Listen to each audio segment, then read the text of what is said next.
বিরোধী দলীয় নেতা এবং বাংলাদেশ জামায়াতে ইসলামীর আমির ডক্টর শফিকুর রহমান জাতীয় সংসদের স্পিকার, মন্ত্রী, সরকারি ও বিরোধী দলের সংসদ সদস্যদের পাশাপাশি সংসদ সচিবালয়ের সর্বস্তরের কর্মকর্তা কর্মচারীদের জন্য পাঠিয়েছেন বিশেষ উপহার। সোমবার সংসদ ভবনের সংশ্লিষ্ট দপ্তরে এই উপহার পৌঁছে দেওয়া হয়।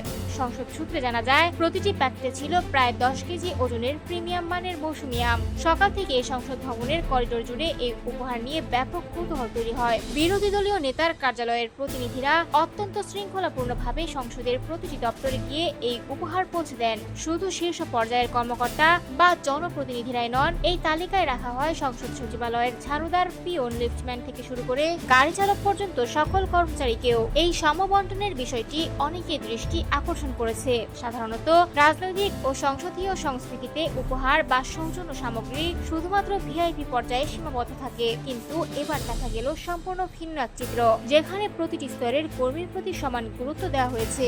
সংসদ সচিবালয়ের এক অফিস সহায়ক জানান, বড় বড় নেতাদের উপহার সাধারণত তারা দূর থেকেই দেখেন বা শোনেন, কিন্তু এবার বিরোধী দলীয় নেতা তাদের কথাও মনে রেখেছেন এবং ব্যক্তিগতভাবে আম পাঠিয়ে তাদের সম্মানিত করেছেন, যা তাদের জন্য আনন্দের বিষয়।